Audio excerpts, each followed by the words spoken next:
Buenas noches para todos y bienvenidos al curso básico de capacitación del Instituto Bíblico Virtual Descubre la Biblia. Fundador y director del instituto, José Antonio Sánchez Vilches, Joseph, y quienes han preparado el material para guiarnos en el curso básico, dos estudiantes también del instituto, Chava y Gretel, una parejita de esposos que, bueno, comparten también en México. Estamos en el tema número 1, historia de una familia. Les decía que este tema es bien extenso, entonces nos quedamos el jueves anterior acá, ¿cierto? ¿Alguien recuerda cuál fue el texto a leer? Que quedó pendiente para que lo leyéramos.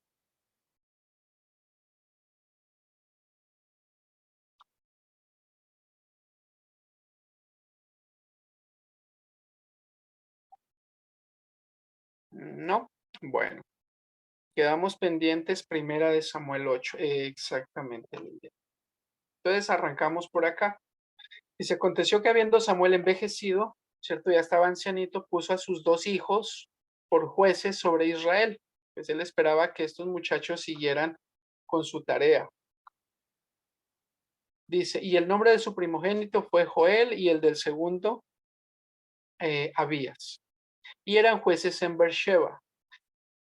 Pero no anduvieron los hijos por los caminos de su padre. Antes se volvieron tras la avaricia dejándose sobornar, pervirtiendo el derecho.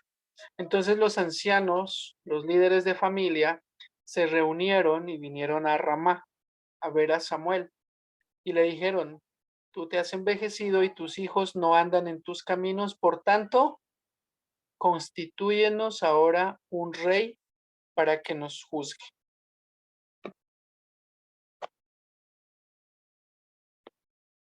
para que nos juzgue, ¿cierto? Como tienen todas las naciones.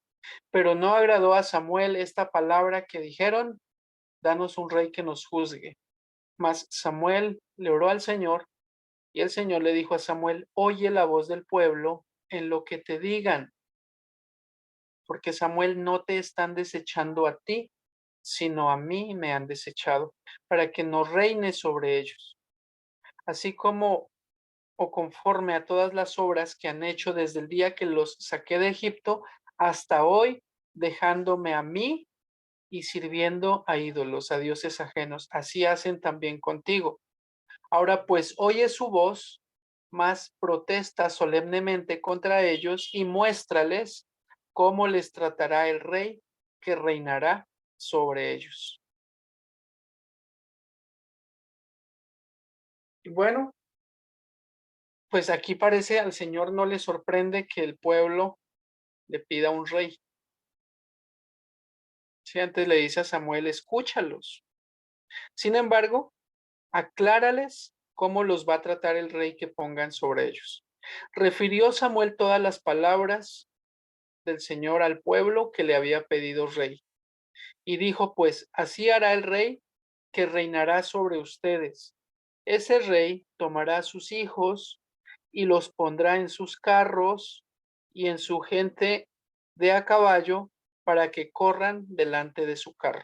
Y esto hasta hoy, ahora estamos hablando de que esta parte de la escritura se escribió aproximadamente hace unos 4000 y piquito de años y hasta el día de hoy esto se sigue haciendo. ¿Sí? Esto es lo que se llama el servicio militar, el ir a prestar servicio al ejército. ¿Sí? Es eso. Nombrará para sí jefe de miles y jefe de cincuentenas y los pondrá a sí mismo a que aren sus campos y cieguen sus mieses y que hagan sus armas de guerra y los pertrechos de sus carros. Tomará también a vuestras hijas, o sea, no solo los hijos varones para ir a la guerra, sino también a las hijas, a las mujeres, para que sean perfumadoras, cocineras, amasadoras, porque eso no lo iba a hacer el rey. Asimismo, ese rey tomará lo mejor de sus tierras, lo mejor de sus cultivos de uvas, lo de sus viñas, ¿sí? Y de sus olivares, y los darán a sus siervos. Diezmará, o sea, disminuirá su grano y sus viñas para darle a sus oficiales y a sus siervos. Es decir, empieza a imponerles tributos, porque pues el rey no va a ir a trabajar, a cultivar la tierra para preparar, para cosechar, para sembrar y para alimentar a los ejércitos. No, eso lo tiene que hacer el pueblo, los tributarios, y hasta el día de hoy, ¿cierto? Hay que pagar ya no es como en aquella época que con granos o con el fruto de la tierra, pero algo que se llama impuesto, ¿sí? Todo eso son tributos. Dice, tomará a vuestros siervos y a vuestras siervas, a vuestros mejores jóvenes, a vuestros asnos, y con ellos hará sus obras. Disminuirá, ¿cierto? Ahí cuando leen diezmará, ¿sí? Es disminuirá también sus rebaños y seréis sus siervos. Y clamaréis aquel día a causa de vuestro rey, que os habréis elegido. Mas el Señor no responderá en aquel día. Entonces el pueblo empieza a pedir un rey como las otras naciones. ¿Se acuerdan las naciones que veíamos alrededor del territorio de Israel? Los edomitas, los moabitas, los de Amalek, los amonitas, están también los filisteos. Entonces empiezan a ver cómo tenían esos pueblos reyes e Israel quiere lo mismo. Y el Señor les manda a decir por medio del profeta Samuel, miren, esto va a suceder si ustedes ponen un rey. Sin embargo, ¿qué dijo el pueblo? El pueblo no quiso oír la voz de Samuel y dijo, no, sino que habrá un rey sobre nosotros. O sea, se empecinaron en que querían un rey, en que querían parecerse a las demás naciones. Y nosotros, dice, seremos también como todas las naciones. Y nuestro rey nos gobernará. Y él saldrá delante de nosotros. Estaban bien convencidos de que el rey iba a salir adelante por ellos a pelear. Dice, y hará nuestras guerras. Y oyó Samuel todas las palabras del pueblo y se las refirió al Señor. Y el Señor le dijo a Samuel, oye su voz y pon rey sobre ellos. Entonces dijo Samuel a los varones de Israel, váyanse cada uno a su ciudad. De los errores más grandes, desechar al Señor como rey y pedir un rey humano, como las otras naciones. Había un varón de Benjamín, fíjense, un hombre de la tribu de Benjamín, hombre valeroso, el cual se llamaba Cis, hijo de Abiel, hijo de Seror, hijo de Becorat, hijo de Afía, hijo de un benjamita, de un descendiente de Benjamín. Este Cis tenía un hijo que se llamaba Saúl. Dice que era joven y hermoso. Sí, hay otras versiones que dicen de buen parecer. Entre los hijos de Israel, ¿cierto? Entre las 12 tribus, no había otro más hermoso que él. De hombros arriba sobrepasaba a cualquiera del pueblo.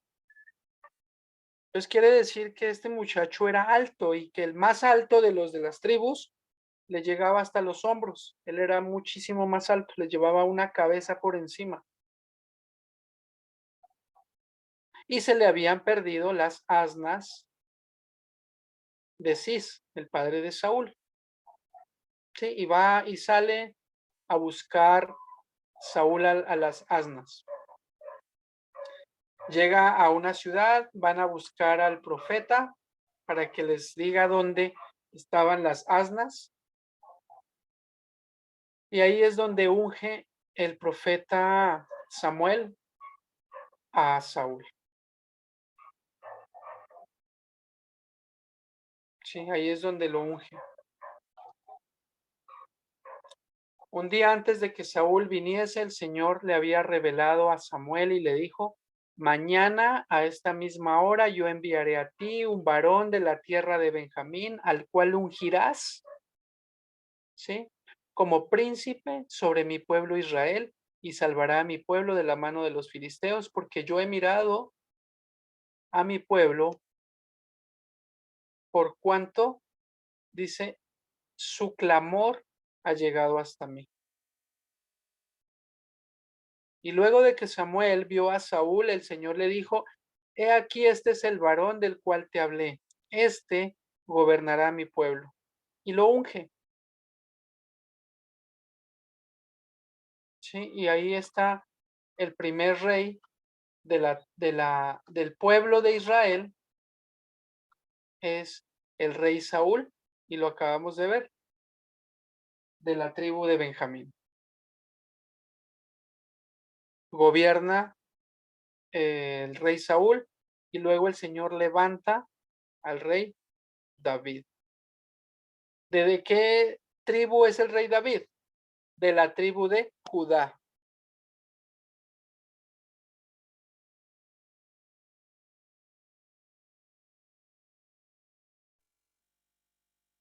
El rey David es descendiente de la tribu de Judá. Recuerdan que ya vimos la descendencia, se las voy a poner nuevamente. Está aquí.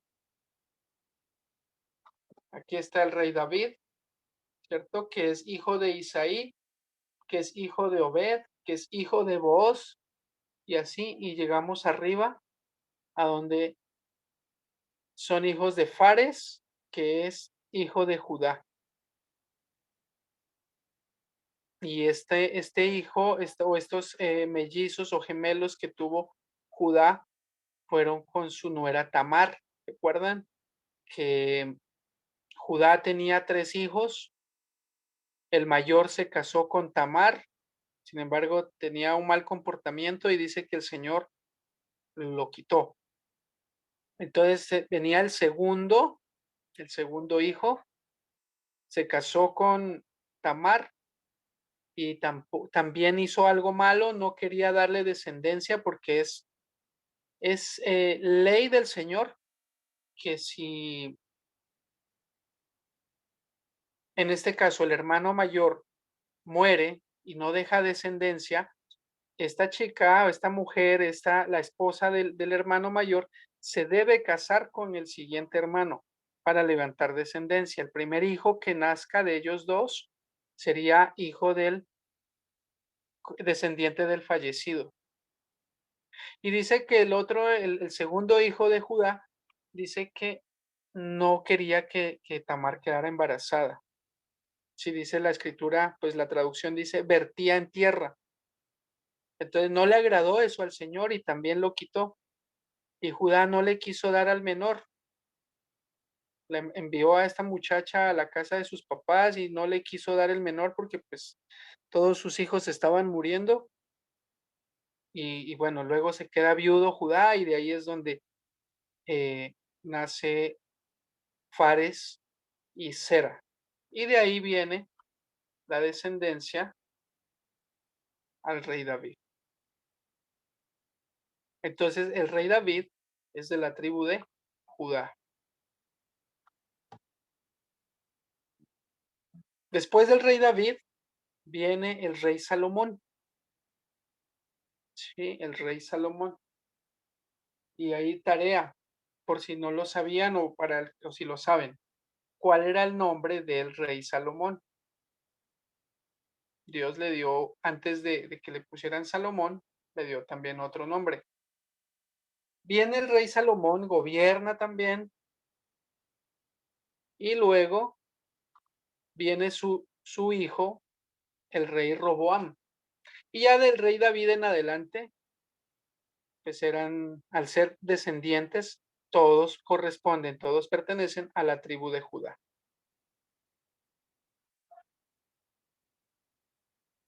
Estos son los 4 únicos reyes que gobernaron sobre las 12 tribus. Y ya vamos a ver qué pasó.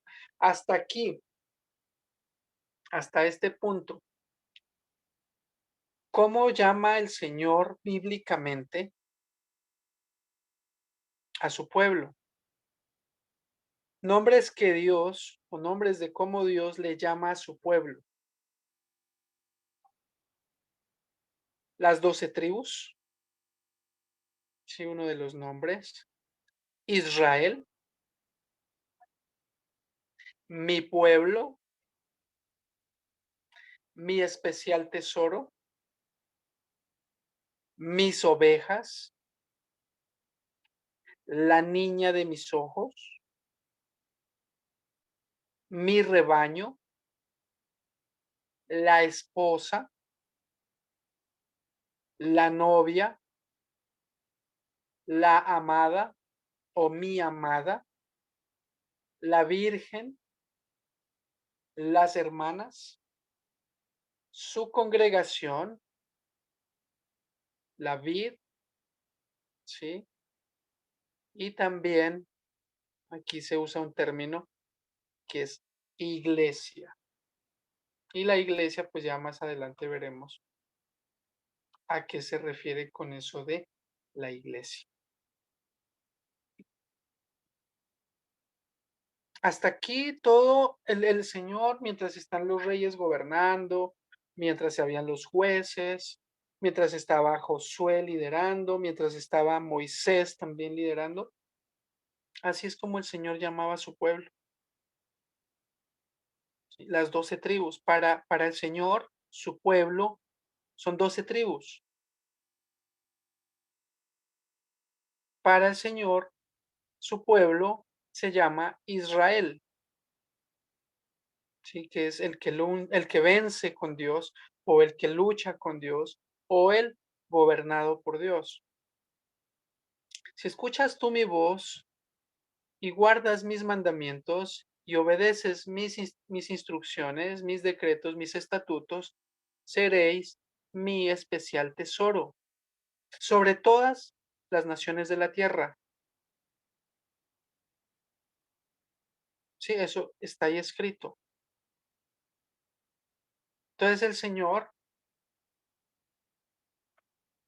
llama de una manera muy cariñosa, con mucho amor a su pueblo.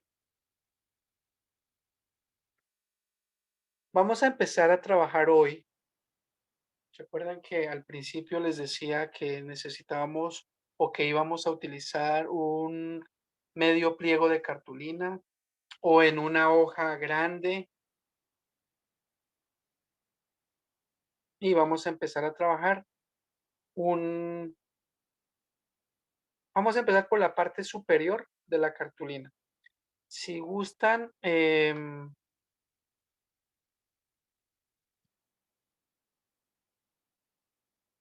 márquenle, o sea, dividan la cartulina en 2 pedazos, ¿sí? Hagan de cuenta que esté vertical, ¿sí? Y ahí la doblan por la mitad, por favor. Entonces cojan su medio pliego, dóblenlo a la mitad e imaginen que esto que tengo aquí en pantalla, esta es la parte superior. Entonces vamos a dibujar, no, mi pulso no es muy bueno. Voy a dibujar, imagínense que esto sea un triángulo, ¿ok? Ustedes tienen muy buena imaginación y mejor imaginación que mi pulso. Entonces imagínense que esa es una línea recta y que ese es un triángulo. Y aquí en la mitad también le hacemos una línea, ¿ok? Pero acuérdense, esta es la parte superior, la cara superior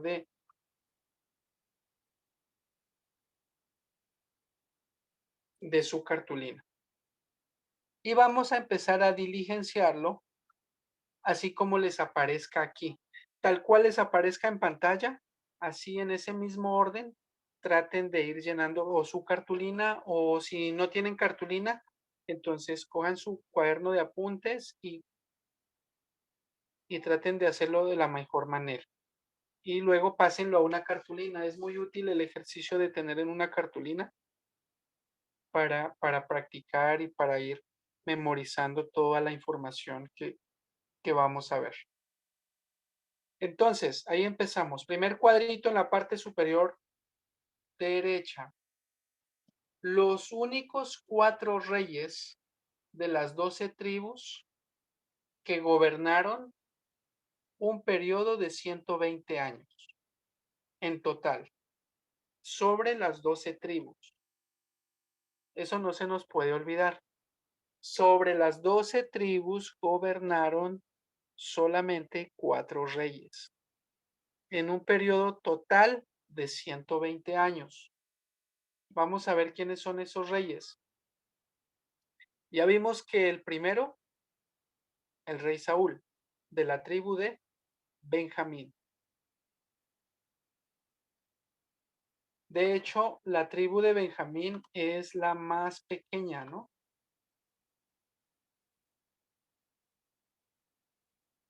La tribu de Benjamín es la más pequeñita de todas las tribus. Entonces ahí vayan tomando sus apuntes.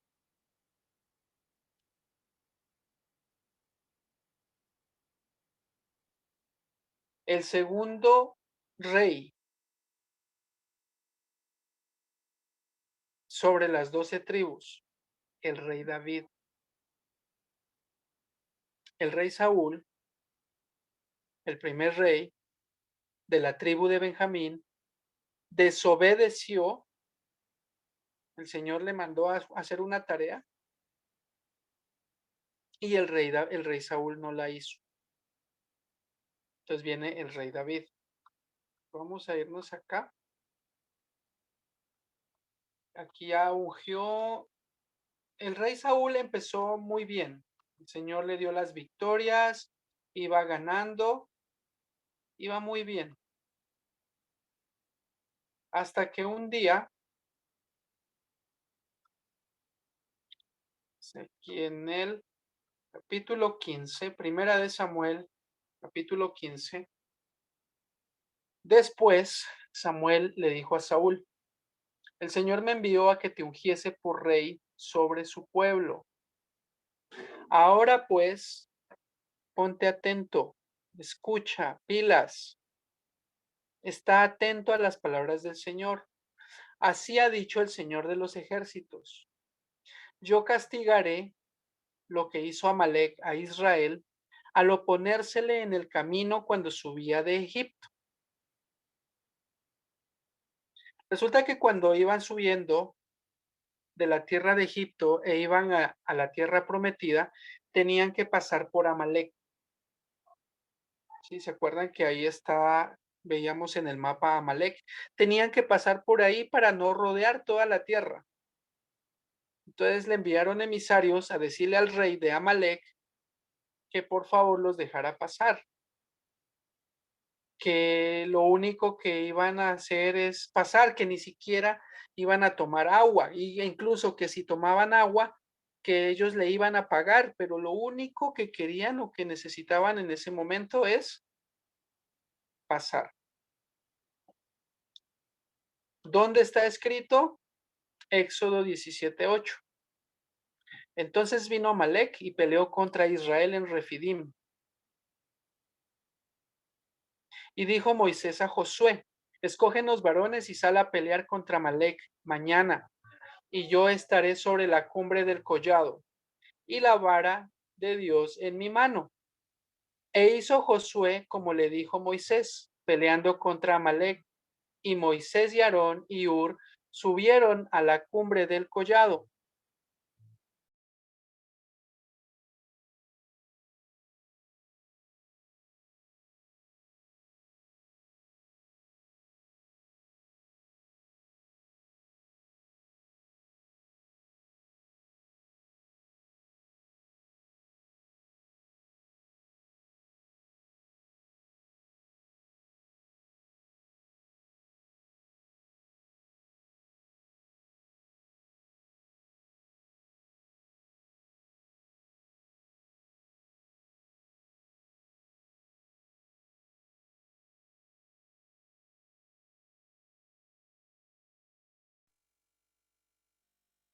E hizo Josué como le dijo Moisés, peleando contra Amalec.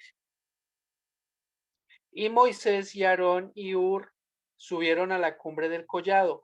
Y sucedía, dice, que cuando Moisés alzaba su mano, Israel ganaba, Israel prevalecía. Mas cuando él bajaba su mano, pues ya acordémonos que ya tenía alrededor de un poco más de 80 años, se cansaba, ya estaba anciano. Dice, mas cuando él bajaba su mano, empezaba a prevalecer, a ganar Amalek. Y las manos de Moisés se cansaban, por lo que tomaron una piedra, la pusieron debajo de él, debajo de Moisés, y se sentó sobre la piedra. Y Aarón estaba de un lado y Hur estaba del otro lado y sostenían sus manos, ¿sí? Sostenían sus manos, el uno de un lado y el otro de otro lado. Así hubo en las manos firmeza hasta que el sol se puso. Y Josué deshizo a Amalek a su filo, deshizo a Amalek y a su pueblo a filo de espada. Y el Señor le dijo a Moisés, escribe esto para memoria, para que no se te olvide. Escribe esto como recordatorio en un libro. Y dile a Josué que raeré, que quitaré, que borraré del todo la memoria de Amalek debajo del cielo. Eso es lo que le está diciendo acá. Como estaba escrito que el Señor iba a quitar a Amalek, ¿se acuerdan de quién es descendiente Amalek?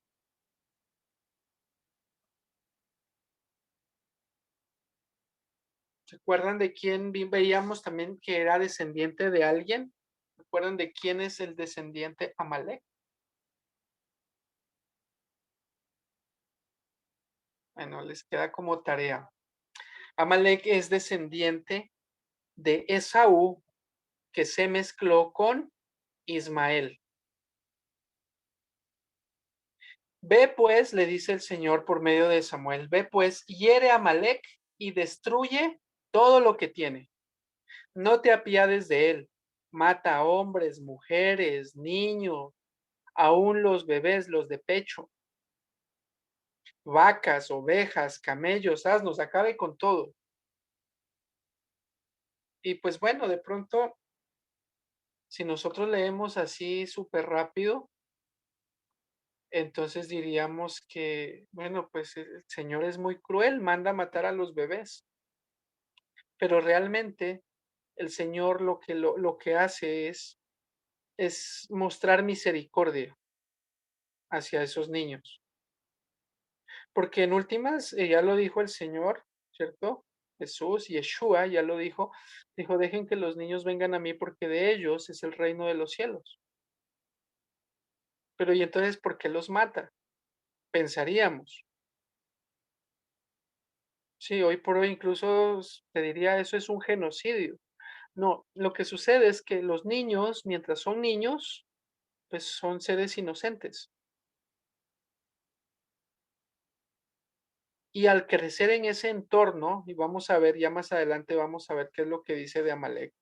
Entonces, al crecer en ese entorno, pues ellos se iban, los niños son como unas esponjitas, todo lo que ven lo quieren hacer, lo quieren imitar. Y entre que crezcan y se perviertan, se vuelvan malvados y pues terminen condenándose a, a que siendo niños pues mueran, eso se llama misericordia. Saúl pues entonces convocó al pueblo, les pasó revista en Telaim, 200,000 de a pie, 10,000 hombres solo de Judá, y viniendo Saúl a la ciudad de Amalek, puso emboscada en el valle, y les dijo Saúl a los ceneos, váyanse, salgan de entre los de Amalek, para que no los destruya. Estos ceneos tuvieron compasión del pueblo de Israel cuando pasaron por ahí cerca. Por eso dice, váyanse, porque ustedes mostraron misericordia a los hijos de Israel cuando subían de Egipto y se apartaron los ceneos de entre los hijos de Amalek. Saúl derrotó a los amalecitas desde Jávila hasta Shur, que está al oriente de Egipto, y tomó vivo a Agag, el rey de Amalek. Pero a todo el pueblo lo mató. Y Saúl y el pueblo perdonaron a Agag y a lo mejor de las ovejas y del ganado mayor de los animales. Sí, de los animales engordados, de los carneros y de todo lo bueno. Y no lo quisieron destruir, mas todo lo que era vil y despreciable lo destruyeron. Le dice el Señor a Samuel, me pesa, ¿sí? Haber puesto por rey a Saúl, porque se ha vuelto en pos de mí, se ha vuelto en mi contra y no ha cumplido mis palabras. Y Samuel dice que se apesadumbró también. Y le clamó toda la noche al Señor. Toda la noche estuvo Samuel orándole al Señor. Y se va temprano Samuel a encontrarse con Saúl y fíjense el saludo de Saúl. Bendito seas tú del Señor, yo he cumplido la palabra del Señor. Entonces Samuel dijo, pues qué balido de ovejas y bramido de vacas es este que oigo con mis oídos. ¿Recuerdan que el Señor le había mandado que acabara con todo? Saúl respondió, de Amalek los traje, porque el pueblo perdonó lo mejor de las ovejas y de las vacas para sacrificar al Señor, tu Dios, pero lo demás lo destruimos. Entonces le dijo Samuel a Saúl, déjame decirte lo que el Señor me ha dicho esta noche. El Señor dice, aunque eras pequeño en tus propios ojos, no te he sido hecho, no has sido hecho jefe de las tribus de Israel, y el Señor te ha ungido por rey sobre Israel. El Señor te dio una misión, te dijo, ve, destruye a los pecadores. Fíjense. Entonces aquí nos dice que los de Amalek eran pecadores. Ve y destruye a los pecadores de Amalek. Ahí nos da respuesta arriba a la primera parte del capítulo, ¿cierto? Dice, pero ¿por qué los manda a matar? Dice, porque eran pecadores. Y hazles la guerra hasta que los acabes, porque no has oído la voz del Señor, sino que te has vuelto al botín, la codicia. Has hecho lo malo ante los ojos del Señor. Y Saúl le dice a Samuel, he obedecido la voz del Señor. Fui a la misión que el Señor me envió y traje a Agag, el rey de Amalek, y he destruido a los amalecitas. Pero el Señor en ningún momento le dijo que cogiera prisioneros, que perdonara la vida al rey, ¿no? Mas el pueblo tomó del botín ovejas, vacas y empieza la desobediencia otra vez. Y miren lo que dice el Señor acá. Dice Samuel, ¿se complace el Señor con los holocaustos? ¿Con las víctimas? Dice, ¿se complace Él en los holocaustos como en la obediencia? Ciertamente, y esto no se nos debe olvidar, ciertamente el obedecer, porque todo nos lleva a la obediencia. Ciertamente el obedecer es mejor que los sacrificios. El prestar atención es mejor que la grosura, ¿sí? Que lo gordo de los carneros. Porque, y si quieren, resaltémoslo ahí, dice, porque como pecado de adivinación es la rebelión. El ser rebeldes es como dedicarse a la adivinación, dice. Y como ídolos e idolatría, la obstinación. Y por cuanto tú desechaste la palabra del Señor, Él también te ha desechado para que no seas rey. Entonces vemos la misma actitud que tenía, ¿quién? Adán, ¿cierto? Adán dijo, la mujer que tú me diste, Señor. Entonces empezó a justificarse. Acá Saúl, el pueblo, fue el pueblo, pero ¿acaso no era él el rey? pero empieza a echarle la culpa. El pueblo les perdonó. Y miren lo importante que es obedecer, porque lo dice Joseph en uno de los estudios, dice, si yo no destruyo al pecado, el pecado me va a destruir. Aquí dice que el rey se llamaba Agag, rey de Amalek. Y cuando nosotros miramos el libro el escrito de la reina Esther, ahí nos habla de un Amán, el agageo, es decir, descendiente de este rey, del rey Agag. Y Amán, agageo, él no mostró compasión, ¿cierto? Él buscó la forma de que eh, el rey en ese momento de Medio Persia, Asuero, que firmara un edicto para no acabar con uno, ¿sí? No acabar con Mardoqueo, con un solo judío, no, él dijo acabar con todo el pueblo. Y si no es por la misericordia del Señor, pudo haberlo hecho. Y todo por no haber obedecido. Ese Amán es descendiente de este rey Agag. Y revísenlo, ahí está Amán Agageo, si es descendiente de Amalek. Y ya cuando se vio en la mala, entonces Saúl dijo, yo he pecado, pues he quebrantado el mandamiento del Señor. Porque tuve miedo del pueblo y consentí, hice caso a lo que me dijeron. Perdona pues mi pecado. Vuelve conmigo para que adore al Señor. El Señor le dice, y Samuel le dice, no, no volveré contigo porque desechaste la palabra del Señor y el Señor te ha desechado por rey.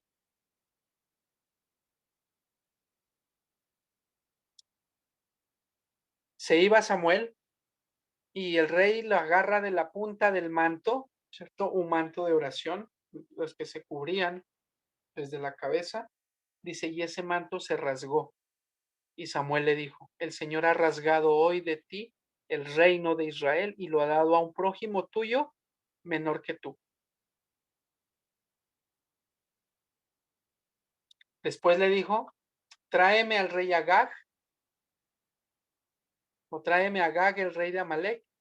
Agag vino a él, ¿cierto? Ya viene Agag contento, dice, viene a él alegremente.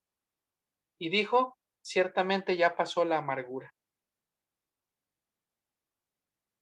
Y Samuel le dice, como tu espada dejó a las mujeres sin hijos, así tu madre será sin hijo entre las mujeres. Entonces Samuel cortó en pedazos a Agag, el descendiente, delante del Señor en Gilgal. Y después vio Samuel a Saúl. Y nunca más vio Samuel a Saúl en toda su vida. Y Samuel lloraba a Saúl y el Señor, sí, se dolía de haberle puesto por rey. El Señor le dijo a Samuel, ¿y hasta cuándo llorarás por Saúl? Ya lo deseché para que no reine sobre Israel. Llena tu cuerno de aceite y ven, te enviaré a Isaí de Belén, porque de sus hijos me he provisto de rey. Veíamos en la genealogía, revísenlo, Mateo 1. Este Isaí es el padre del rey David, de donde desciende José, María y por ende Yeshua. Porque dice el Señor, de ellos, de la familia de Isaí, me he provisto de rey. Y entonces se fue. ¿A dónde? A Belén. Y aconteció, y bueno, llega a la casa y entonces llamen a sus hijos, llama a tus hijos porque pues hay que ungir al rey. Y aconteció que cuando ellos vinieron, él vio a Eliab, Samuel vio al hijo mayor y dijo, de cierto, delante del Señor está su ungido también, lo vio alto, servía en el ejército, pero el Señor le dijo, no mires a su parecer ni a lo grande de su estatura, porque yo lo desecho. Porque el Señor no mira lo que mira el hombre, pues el hombre mira lo que está delante de sus ojos, pero el Señor mira el corazón. Y así empieza uno tras otro. Entonces llamó Isaí a Abinadab, lo hizo pasar delante de Samuel y dijo, tampoco este es. Llegó Sama, tampoco es. Y así dice, hizo pasar a 7 hijos suyos delante de Samuel. Dentro de la profecía, dentro de la escritura, dentro de todo el contexto bíblico, los números no están ahí porque sí. Sí, el número 7 tiene una connotación, el número 8 tiene también una connotación. Entonces, así hizo pasar 7 hijos suyos delante de Samuel. Pero Samuel dijo a Isaí, el Señor no ha elegido a estos. 7, plenitud. Entonces le dijo Samuel a Isaí, ¿estos son todos tus hijos? Y él respondió, queda aún el menor que apacienta las ovejas. Quedaba el número 8 por allá. El 8, bíblicamente hablando, es un nuevo comienzo. Y dijo Samuel a Isaí, envía por él, porque no nos sentaremos a la mesa hasta que él venga aquí. Envió pues por él y le hizo entrar y era rubio, hermoso de ojos y de buen parecer. Sí, y cuando dice hermoso de ojos no quiere decir necesariamente que era o de ojos azules o de ojos verdes, ¿no? Tenía una mirada diferente a la de sus hermanos. Eso es hermoso de ojos. Dice hermoso de ojos y de buen parecer. Entonces el Señor dijo, levántate, úngelo, porque este es. Y Samuel tomó el cuerno de aceite y lo ungió en medio de sus hermanos, y desde aquel día en adelante el Espíritu del Señor vino, reposó sobre David.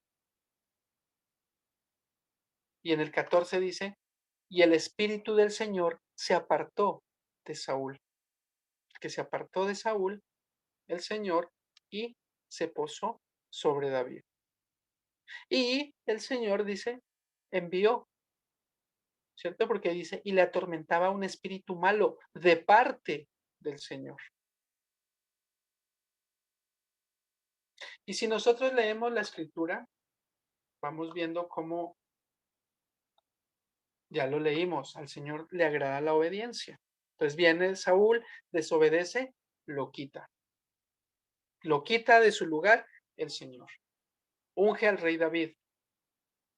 Y quienes hemos tenido la oportunidad de leer la Biblia o textos de la Biblia o saber la historia de David, ¿quién habrá obrado de una manera, si se puede decir de alguna manera, catalogarlo, quién sería peor, lo que hizo el rey David o lo que hizo Saúl? Sí, desde nuestro punto de vista, ¿qué será mejor? Porque dice que el rey David, bueno, empezó bien, incluso el rey Saúl pues quería matarlo, el rey Saúl se aferró al trono, no quería soltar el trono y buscó la forma de matar a David, ¿cierto? Y bueno, y el rey David entonces empieza a huir y luego, bueno, ya toma posesión del trono y dice que iba a las guerras y un día resulta que se quedó en el palacio y entonces sale a la terraza del palacio y se pone a mirar, a caminar por ahí y por allá en una terraza alcanza a ver a una muchacha, una mujer más bien, bañándose y la manda a llamar y tiene un encuentro con ella y bueno, y se va, ya no pasó nada.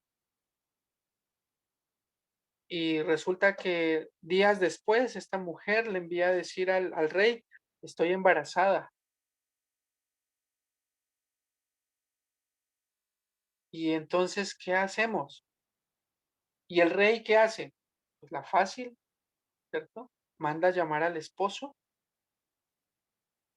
le da vino, trata de emborracharlo y váyase para su casa y ya. Pues a este man viene, está con su esposa y ya, pues le ponemos el muchachito ya, pues de él, ¿no? La fácil. Pero, pero no, no le funciona. Resulta que este Urías hitita o Urías eteo, él es descendiente de Het. Het, el amigo de, ¿se acuerdan? El amigo de Abraham, al que le compra la cueva de Macpela, Het. Entonces, este le da la lección más grande. Por eso es que Pablo dice que muchas veces los que no conocen la ley, sin conocerla, la cumplen. Sí, porque dice, pues moralmente tienen una manera de actuar en muchas ocasiones diferentes a quienes sí conocen la escritura. Y entonces este Urías eteo le da la lección de las lecciones más grandes que yo creo que David nunca se pudo haber olvidado. Y es que en lugar de irse a la casa a estar con su esposa, se queda ahí, se queda en palacio, se queda en la guardia. No puede estar en la guardia allá donde están en la guerra los compañeros, pero se queda ahí. ¿Y por qué no fue? No, es que yo no puedo estar durmiendo en una cama suave con mi esposa cuando pues mis compañeros están en guerra. ¿Cómo se sentiría el rey?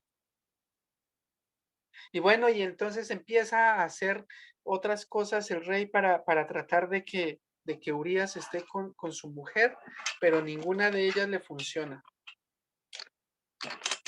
¿Qué termina haciendo? Llama a Urías, lo devuelve al sitio al lugar de combate, le da una nota, ¿sí? Le envía la sentencia de muerte. Él mismo lleva su sentencia de muerte. Cojan a Urías, pónganlo en la parte más dura de la guerra, de la batalla, y déjenlo solo. Retrocedan y déjenlo ahí ya, que se muera. O sea, de alguna manera había que solucionar el inconveniente. La escritura dice que si una mujer o un hombre son sorprendidos en adulterio, deben morir apedreados. Y eso no exime al rey. Y David lo sabe y hay que solucionar el problemita. Y es esa manera progresiva de cómo el pecado va entrando va haciendo nido en la vida en mi vida o en la vida de alguno de nosotros. Es progresivo. Hay tres niveles de pecado. ¿Sabían que hay tres niveles de pecado? Uno de esos niveles es el cometer falta por desconocimiento. Y eso el Señor oró por eso. Perdónalos porque no saben lo que hacen. Como dirían en México, como diría el chavo, pues sin querer queriendo. Y así el pecado es progresivo. Y ya lo otro, ya bueno, entonces hay que ponerle, hay que solucionar esto. Y termina dando la orden de matar. Eso es lo que se llama, creo que en derecho creo que se llama premeditación y alevosía y ventaja, porque ya es planear todo. Ya de una manera fría y calculadora hay que buscar solucionar este problema que tenemos.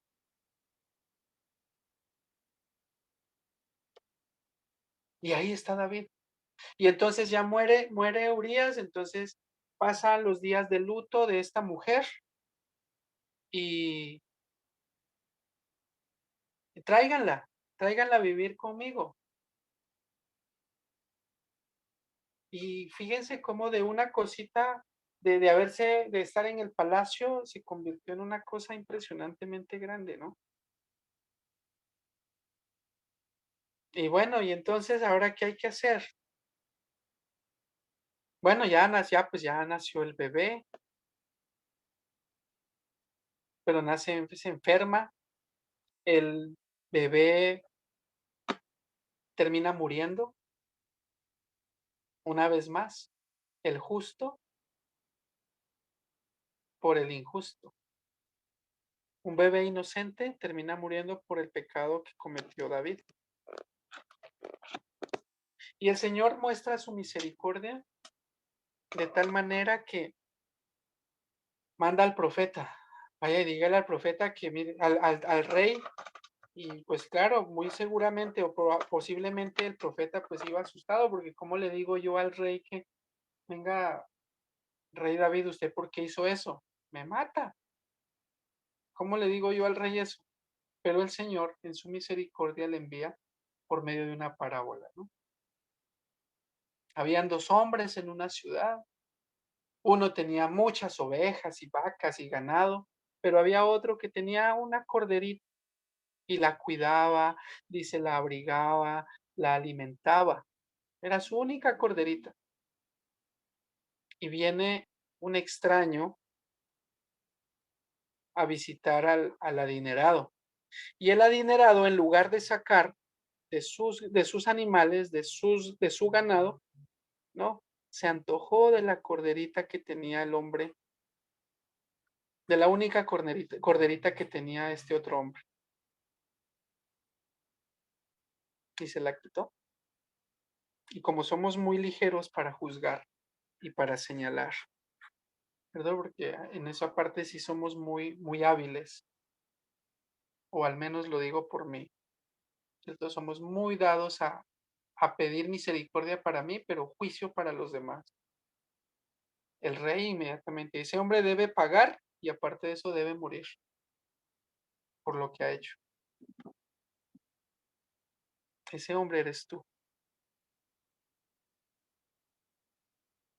Y la diferencia entre David y Saúl, que si vemos lo que hicieron, ¿qué sería más grave, lo que hizo Saúl o lo que hizo David? Sí, porque David, bueno, cometió adulterio, se puede decir que pues planeó todo el asesinato de Urías,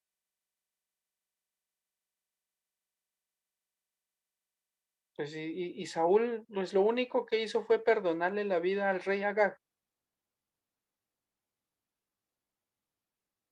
Sin embargo, la gran diferencia entre Saúl y David es que Saúl se justifica, no reconoce su pecado. Fue el pueblo el que perdonó.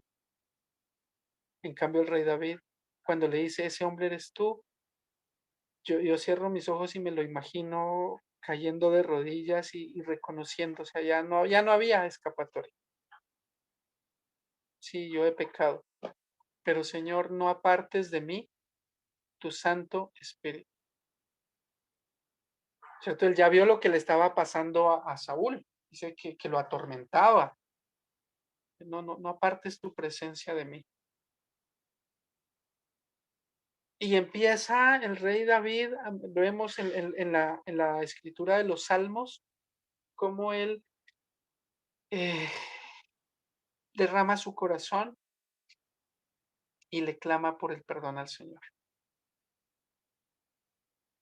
Y es impresionante porque si seguimos la lectura ahí del profeta Natán, le dice, sí, ya el Señor te ha perdonado. Como que, sí, sí, ya Él te perdonó, pero hay consecuencias, hay consecuencias. Sí, Él ya te perdonó, pero la espada no se va a apartar de tu familia, de tu casa. Lo que tú hiciste a escondidas, el Señor lo va a hacer a la vista de todos. Lo que tú pensaste y esperabas que nadie se enterara, pues el Señor lo va a exhibir y va a mostrar el pecado.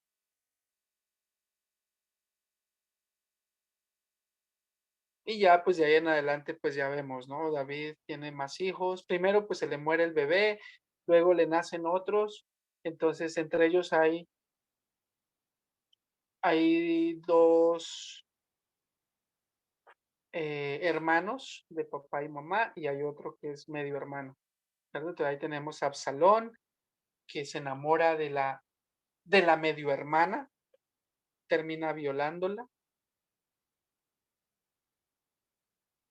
O Amnón, perdón, Amnón se enamora de la hermana, de la medio hermana. Absalón lo mata, termina huyendo, escapándose, pero luego el rey le permite regresar. Y luego ya que regresa, entonces ahora quiere quitarle el trono al papá, lo empieza a perseguir, o sea, es una cosa impresionante.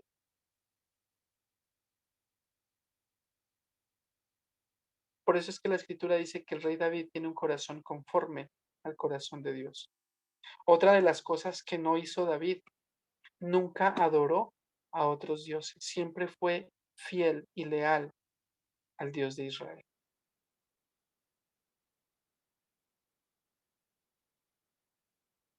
Sí, son las grandes diferencias entre Saúl y David. Y bueno, miramos ahí en Segunda de Samuel 12:25. Vámonos a Segunda de Samuel 12:25. Para quienes no sabían cómo se llama el hijo de David, Natán se volvió a su casa. El Señor hirió al niño que la mujer de Urías había dado a David y enfermó gravemente. Entonces David rogó a Dios por el niño, ayunó David y entró y pasó la noche acostado en tierra, ¿cierto? Clamando por el hijo. El séptimo día murió el niño y nadie le quería decir al rey que había muerto el niño. Dice, cuando vivía, pues él le hablábamos y él no nos escuchaba. Y ahora, ¿cómo se va a poner cuando se ha muerto, cuando le digamos que se ha muerto? Mas David, viendo a los siervos hablar entre sí, entendió que el niño había muerto.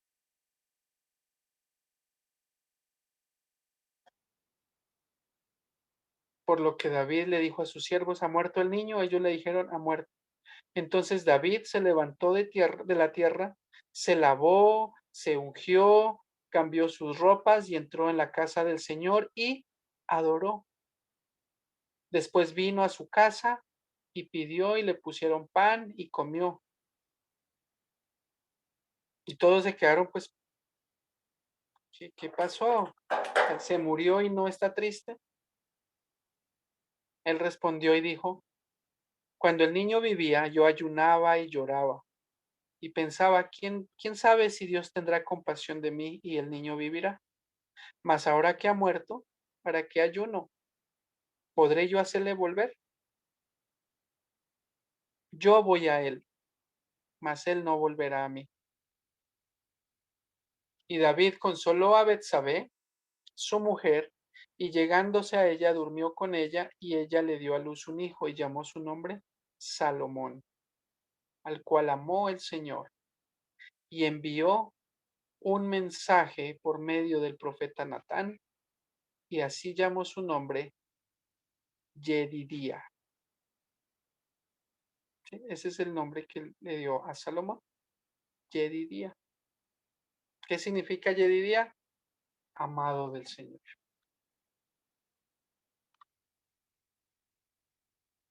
Dice la escritura que David, el rey Saúl gobernó 40 años sobre las 12 tribus y dice la escritura que el rey David gobernó también 40 años. Sí, gobernó 7 en Hebrón y 33 en Jerusalén. Y si nosotros miramos qué otro pasaje nos habla de 33, es aproximadamente la edad en la que Yeshua se ofreció en sacrificio.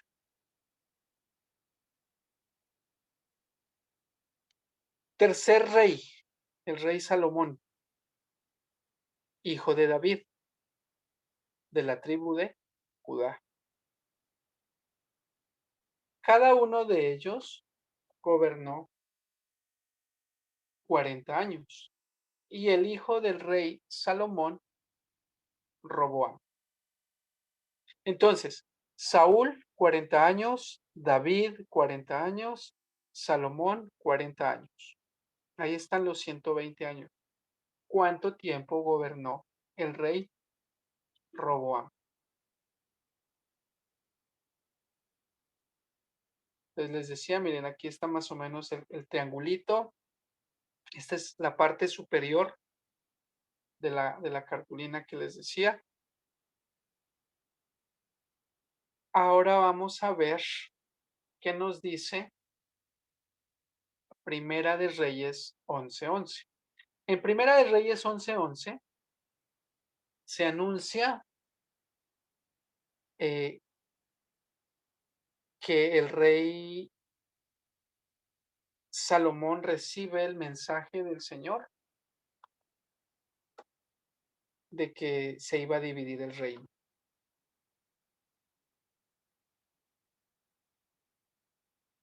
Sí, dice que ahí nos dice eso. Entonces vamos a ver, Primera de Reyes 11:11. Vamos acá, fíjense cómo vamos de manera progresiva mirando en la escritura lo que nos dice. Primera de Reyes 11:11. Dice, y dijo el Señor a Salomón, por cuanto ha habido esto en ti, y no has guardado mi pacto y mis estatutos que yo te mandé, romperé el reino,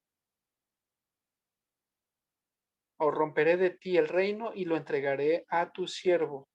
Sin embargo, no lo haré en tus días, no lo haré mientras vivas, por amor a David tu padre.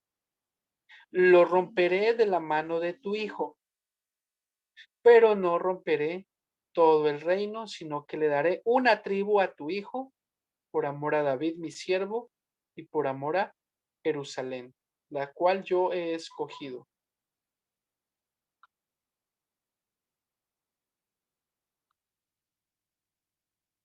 ¿Qué será lo que hizo el rey Salomón? Sí, porque dice, por cuanto ha habido esto en ti. ¿Qué será lo que hizo el rey que, que enojó tanto al Señor?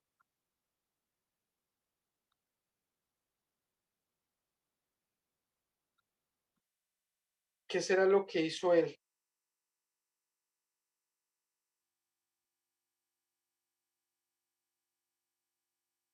para que el Señor se enoje y diga, ya voy a romper el reino?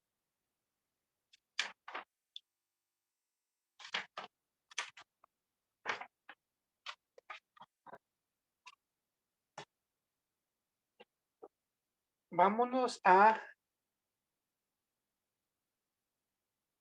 Deuteronomio 17. ¿Se acuerdan que les decía que para el Señor no hay nada nuevo? Regresémonos acá, Deuteronomio 17, y nos vamos a ir desde el 14. Miren el subtítulo que tiene aquí. Dice, instrucciones acerca de un rey. En otras versiones dice, mandamientos para un rey. Pregunta, pregunta para todos.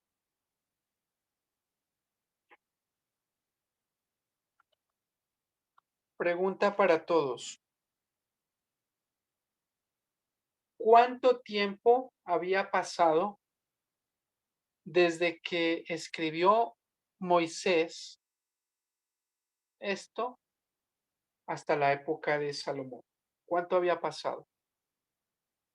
Miren lo que dice.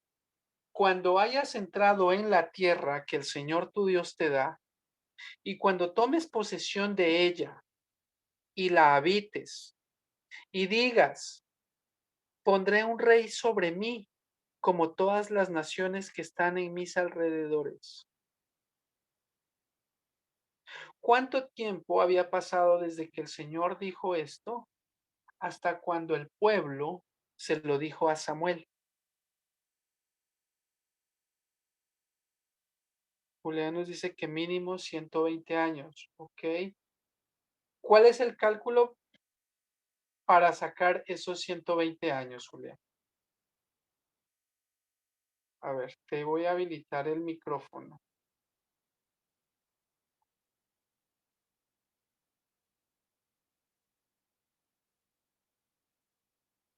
Ok, dice que los tres reyes. Entonces, vamos a hacer el siguiente ejercicio. Vamos a sumar. ¿Ok? De la época de Salomón, vamos a irnos hacia atrás. Entonces, digamos que están los 40 años de Salomón, los 40 de David y los 40 de eh, Saúl, ¿cierto? Ahí están los 120 años. ¿Qué sucedió antes de los reyes? ¿Qué había antes de los reyes? A ver, pregunta para todos. Vamos ahí. Jueces. ¿Cuántos años de la época de los jueces? ¿Cuánto? ¿430 de los jueces? Alrededor de 350 años aproximadamente. Entonces, sumemos 120 de reyes más 350 aproximados de los jueces. Ahora, ¿qué había antes de los jueces? ¿Qué periodo estuvo antes de los jueces? Josué, exactamente. Antes de los jueces, Josué. ¿Cuántos años estuvo liderando Josué al pueblo? Aproximadamente.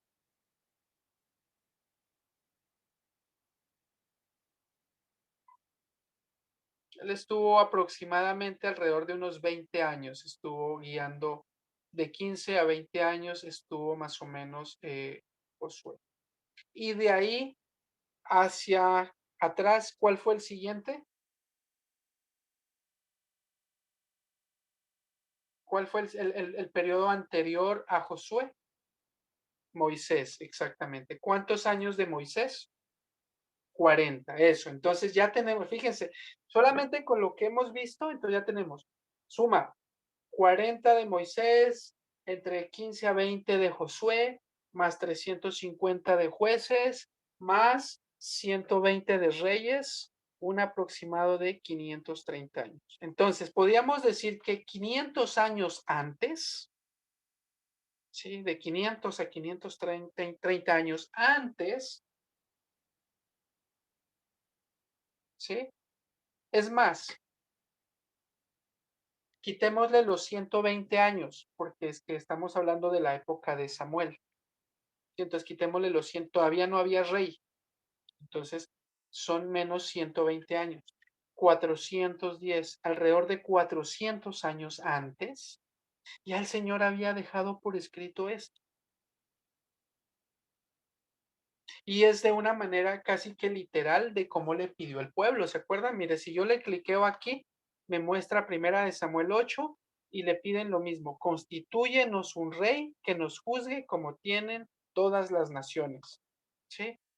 Cuando hayas entrado en la tierra que el Señor tu Dios te da, esto se lo está diciendo Moisés al pueblo, y tomes posesión de ella y la habites y digas, o sea, 400 años antes ya el Señor dijo, cuando digas, pondré sobre mí un rey, así como todas las naciones que están en mis alrededores, ok, pondrás un rey o pondrás por rey sobre ti al que el Señor tu Dios escogiere.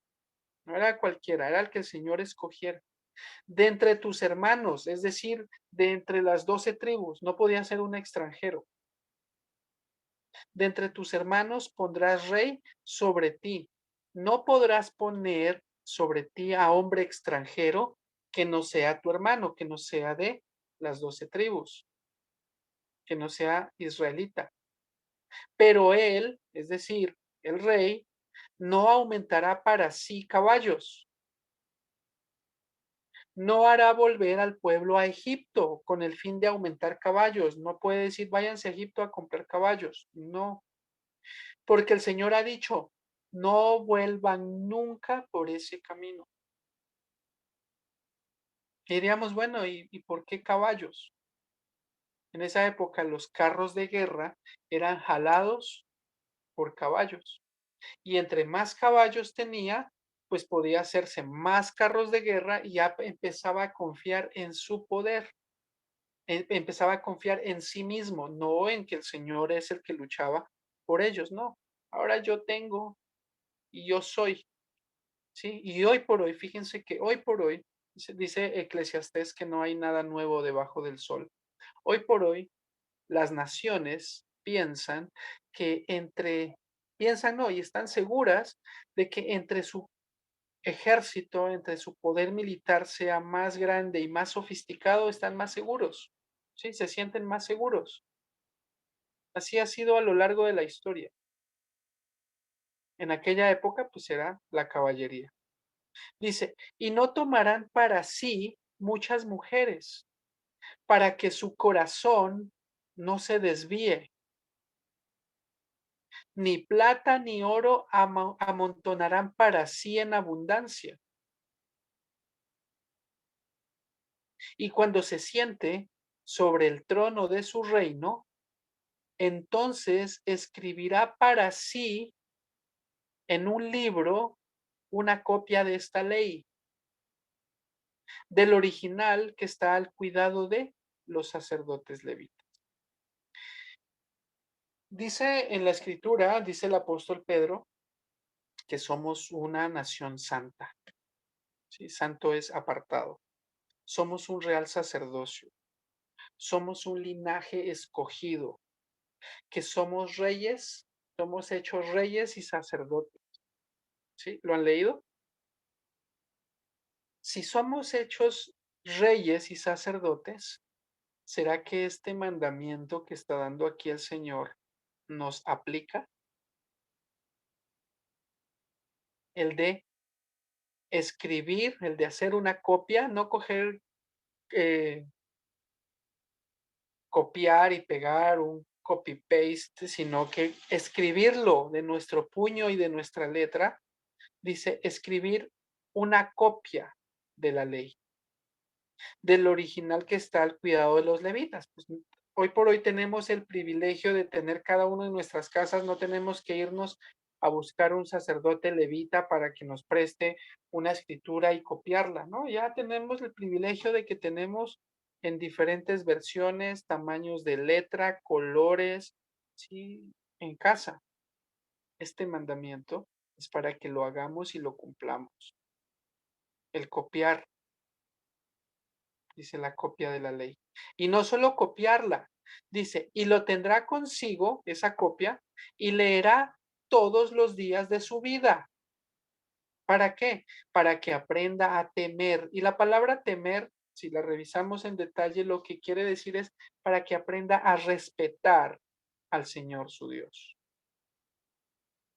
Para guardar, dice, pues guardar es algo que valoro, que atesoro. Para guardar todas las palabras de esta ley y estos estatutos para ponerlos por obra. ¿Y para qué, Señor? Para que no se eleve su corazón sobre el de sus hermanos, ni se aparte del mandamiento a diestra para que no le quites, a siniestra para que no le agregues, a fin de que, con el propósito de que se prolonguen sus días en su reino, él y sus hijos en medio de Israel. Entonces aquí aprendemos que el Señor da una instrucción, un mandamiento para el rey. Entonces ya vimos que 400 años aproximadamente antes, ya el Señor dio ya él sabía lo que iba a pasar, sabía que el pueblo iba a pedir un rey. Y dijo, ok, está bien, les voy a dar un rey, pero esto es lo que tienen que hacer. ¿Será que Salomón se le olvidó leer? ¿Será que se le olvidó o que no hizo la transcripción, no copió? ¿O será que sí la hizo? Vámonos ahí a Primera de Reyes 10, y vamos a irnos desde el 14. Vamos a irnos desde el 14.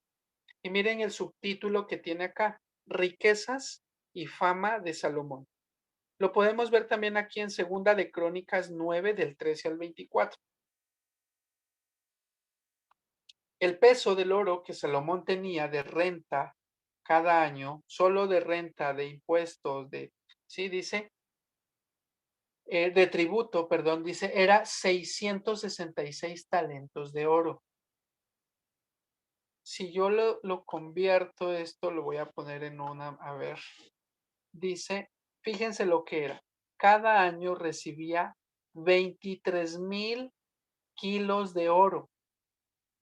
A eso equivale 666 talentos.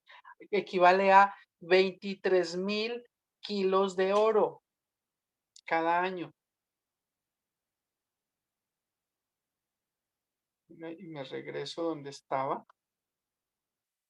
Entonces, 23, o sea, el hombre más rico del mundo de esta época le queda pequeñito a Salomón. 23,000 kilos de oro, sin lo de los mercaderes, lo de la contratación de especias y de lo que los reyes de Arabia y los principales de la tierra, es decir, otros gobernadores, le traían. Hizo también el rey Salomón 200 escudos grandes de oro batido. 600 ciclos de oro gastó en cada escudo. Tenía un montón de oro, ¿sí? Dice, hizo también el rey Salomón 200, asimismo hizo 300 escudos de oro batido en cada uno de los cuales gastó 3 libras de oro. Sí, unos escudos más pequeños de 3 libras de oro. ¿Todo para qué? Para decorar su palacio. El palacio de Salomón se llamaba o se le conocía como el bosque del Líbano. Sí, la casa del bosque del Líbano. Hizo también el rey un trono de marfil. Y al trono, de hecho, el marfil es pues no sé cómo decirlo, si alcanza a ser hueso o qué, pero son los colmillos de los elefantes, esos son hechos de marfil. Y aparte de que pues es bien costoso, dice, los cubrió con oro purísimo. 6 gradas tenía el trono, la parte de atrás era redonda y a cada lado tenía brazos, ¿cierto? Cerca del asiento. Y a los costados habían 2 leones. Y estaban también 12 leones puestos sobre las 6 gradas. A cada lado habían 6. Ahí completaba 12. Los vasos de beber del rey eran de oro. Asimismo, la vajilla de la casa del bosque del Líbano era de oro fino. Nada de plata, porque en tiempos de Salomón la plata no era valorada. Dice, el rey tenía una flota de naves, o sea, tenía una flota de barcos, flota de naves de Tarsis con la flota de Hiram. Este Hiram es un amigo de él. De hecho, hay comentaristas que dicen que los que llegaron primero por estos lados, conocemos como América, no fue ni Vasco da Gama, ni Cristóbal Colón, ni ninguno de ellos. Que de los primeros que llegaron acá fue la flota de Salomón. Una vez cada 3 años venía la flota de Tarsis. Se cree que Tarsis es la parte de arriba de España. Dice, y traía oro, plata, marfil, monos, pavos reales, y así excedía el rey Salomón a todos los reyes de la tierra, en riquezas y en sabiduría. Toda la tierra, toda la gente quería ver la cara de Salomón, quería oír la sabiduría que Dios había puesto en su corazón. Y todos le llevaban cada año presentes, alhajas de oro, de plata, vestidos, armas, especias aromáticas, caballos, mulos. Juntó el rey Salomón carros y gente de a caballo, y tenía 1,400 carros y 12,000 jinetes, y los puso en ciudades. Tenía ciudades solo para los carros. E hizo el rey en Jerusalén que la plata llegue a ser como piedras, pues como no era valorada, como el material precioso, la piedra preciosa no era valorada, dice que como piedras. Los cedros, el cedro es una madera muy fina, dice, eran como cabrahigos de la cefela en abundancia. Y traían de Egipto caballos y lienzos a Salomón, porque la compañía de los mercaderes del rey compraban caballos y lienzos. Y venía y salía de Egipto el carro por 600 piezas de plata y el caballo por 150. Y así los adquiría por mano de ellos todos los reyes de los Eteos y de Siria. Pero el rey Salomón amó, además de la hija de Faraón, a muchas mujeres extranjeras, a las de Moab, a las de Amón, a las de Edom, a las de Sidón, a las Eteas, gente de las cuales el Señor le había dicho a los hijos de Israel, no se unan, no se junten, no se lleguen a ellas, ni ellas se juntarán a ustedes, porque ciertamente harán inclinar sus corazones tras sus dioses. A estas mujeres se juntó Salomón con amor y tuvo 700 mujeres reinas y tuvo 300 concubinas, es decir, un total de 1000 mujeres. Y sus mujeres desviaron, inclinaron su corazón. Y cuando Salomón era ya viejo, sus mujeres inclinaron su corazón tras dioses ajenos y su corazón no era perfecto con el Señor su Dios, como el corazón de su padre David. Porque Salomón siguió a Astoret, diosa de los sidonios, y a Milcom, ídolo abominable de los amonitas. E hizo Salomón lo malo ante los ojos del Señor, y no siguió cumplidamente al Señor como David su padre. Y entonces edificó Salomón un lugar alto a Quemos, ídolo abominable de Moab. Le hizo un altar a este demonio. En el monte, fíjense, en el monte que está enfrente de Jerusalén, ¿sí? Como una especie de desafío frente a donde estaba el templo que había construido el mismo rey Salomón, le construyó un altar a Quemos y a Moloc, ídolo abominable de los hijos de Amón, e hizo para todas sus mujeres extranjeras, las cuales quemaban incienso y ofrecían sacrificios a sus dioses, y se enojó el Señor contra Salomón por cuanto su corazón se había apartado del Dios de Israel, que se le había aparecido 2 veces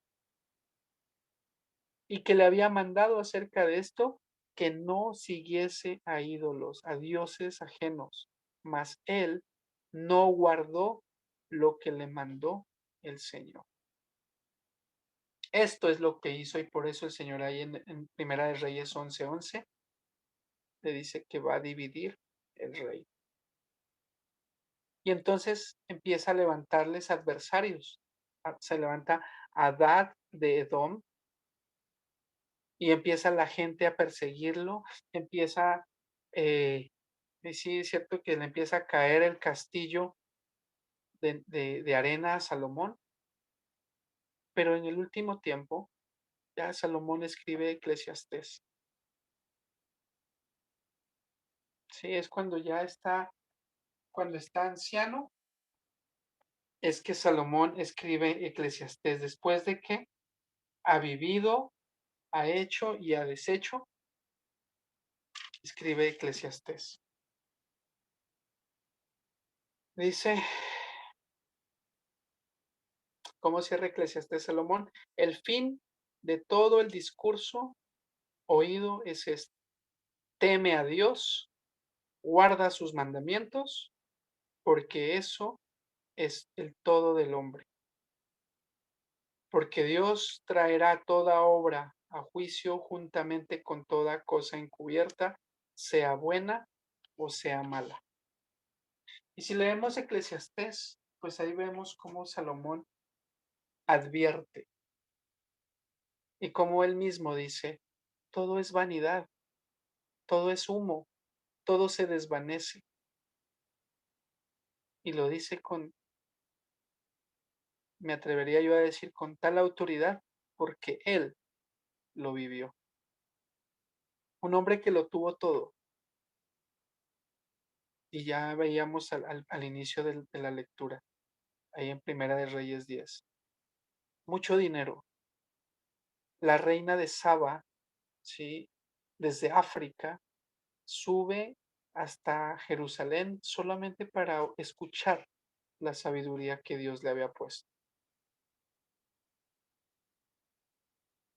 Pero el desobedecer. El Señor dijo, no vuelvas a Egipto. El Señor dijo, no acumules riqueza. El Señor dijo, no compres caballos, no se case con muchas mujeres.